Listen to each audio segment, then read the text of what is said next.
Welcome. Let's see if I can lower that.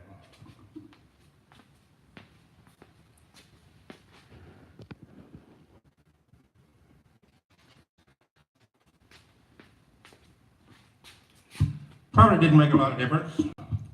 Welcome to Sunday, and you could call this, I guess you could call this Sunday School. Continuation of the series, You Were Born to Succeed, Reprogramming Your Mind for Success, Practical Mentalism. Hi, I'm Dr. Graham, and the topic of today's presentation is Change Your Reality Through Changed Actions. As I mentioned previously, the world does not care about your feelings. All it cares about are your actions, what actions you take. If you think about it, it makes all the sense in the world because most people are not mind readers. Also, the road to hell is paved with good intentions. It doesn't really matter what's motivating you or how good your intentions are. People are looking at the end result. What did you actually do? This is the point when the chain of mentalism bears fruit. Previously, a lot of the action was happening in between your ears and in your heart. Now, these are very important, but let's get real. All of life's rewards really boils down to what you do. Can you do the job or not? Do you know your stuff or not? Can you produce results or not? That's the bottom line. And there's very little lying here because it's a black and white situation. If you think about it, it's on or off. It's very binary. And unfortunately, people are too content to just coast through life thinking that since they failed in the past, or were unhappy or unfulfilled in the past, that pattern is bound to continue. They've basically just given up on themselves because they think that regardless of how hard they try, regardless of the kind of changes they want to make, nothing seems to change as far as their actions are concerned. There's a secret to actions. Believe it or not, your actions are habitual. You tend to make certain decisions because of how you habitually interpret your stimuli and your emotional states. These flow from habits, and they all involve triggers. Remember, we talked about triggers previously. Habitual mental action and rewards. To say this again, they all involve triggers, habitual mental action, and rewards. While it may seem automatic at this point, they were still chosen. Remember, we covered that life of intentional living. The fact that they become a habit now is because you kept choosing them in the past. You choose them initially, and you kept repeating them, thereby making them a habit. Now, you've done it so much they seem automatic. In fact, it might seem that they are just part of who you are, or are hardwired into your personality. You might even think that they are unchanging, or that they're just so integral to who you are as a person. You can't change it. But these are just excuses that you give yourself because, believe it or not, you're more changeable than you give yourself credit for. You can change if you really, really want to. And while I understand that in the action part of the mentalist sequence, it is very difficult to change directions, it still can be done. Ideally, you should change the mindset part because that's where you have the most control. That's the part that has less moving parts.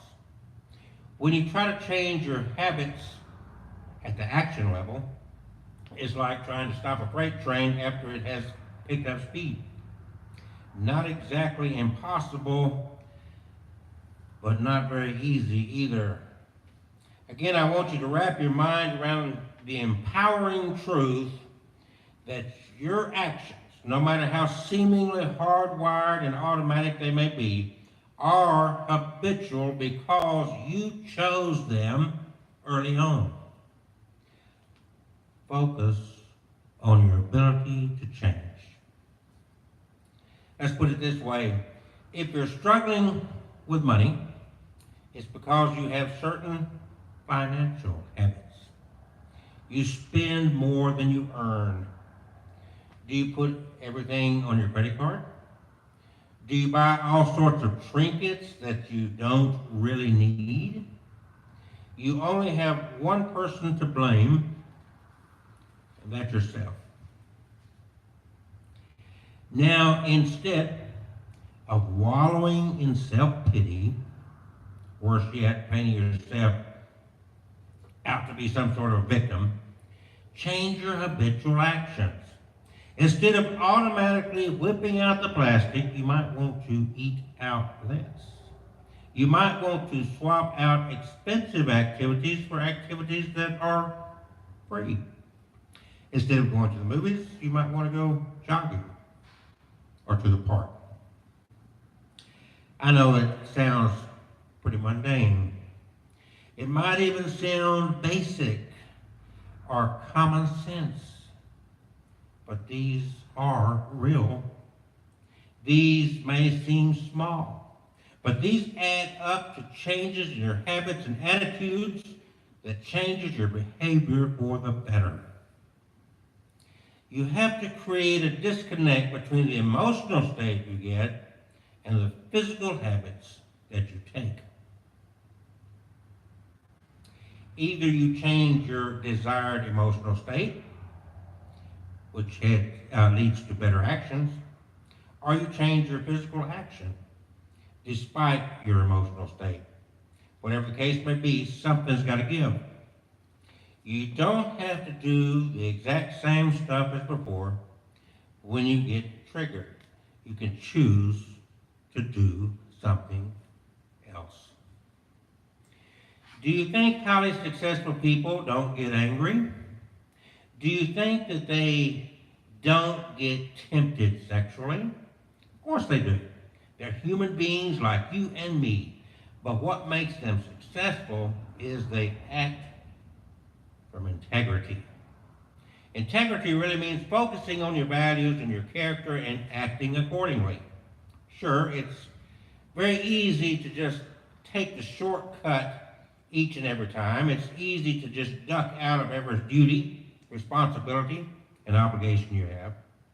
After all, as I've mentioned several times in previous talks, taking the path of least resistance is a key part of the human condition. But successful people are successful precisely because they chose to act out from integrity. In other words, they selected the type of person they want to be in terms of values, in terms of character, and they let their physical options flow from that. This means that they're no longer slaves to their circumstances. And no matter how the world slaps, spits, or mistreats them, they find it in themselves to react with class, with dignity, and civility. This is not always easy, but understand that living with integrity is very much like working out at the gym. When you first hit the weights, your muscles hated you for it felt like murder. You were in so much pain. But as you challenge your muscles, they got stronger and stronger until you reach a point where the weight setting that you're in has become easy. So you then scale it up. Maybe you add 10 pounds or 20 pounds. The process repeats itself again. Every time you scale up, though, it hurts less and less. You adjust faster and faster. The same applies to success. Living with integrity is going to seem very strange at first. You would feel like you're some sort of fish out of water. But the more you keep it up, the more you become the character you're focused on. Remember, success is a choice, but it is rooted in habits. The mentalist life is not an easy one. To reprogram your mind for success is not an easy one. However, if you want a life of possibility and power, it is the life for you. The best part is that you don't need a special machine. You don't need drugs. You don't need expensive therapists. You don't need to go on some sort of a long, mystical journey. Instead, you go on a journey within yourself, and you focus on your inner reality. Remember those words in Luke? The kingdom of God is within you. By working with this inner reality, instead of making excuses for it and getting terrified by it or sweeping it under the rug, mentalism enables you to live a more empowered life. Whatever difficulties and struggles you currently have can be solved by claiming your power to choose. You were born to succeed. It all comes back to rebuilding your foundation, to looking within. You bought a house, you learned the foundation is bad, it's now your house. It don't matter who built the house, it don't matter who dug the foundation, it don't matter how long ago it was built. It is now your responsibility.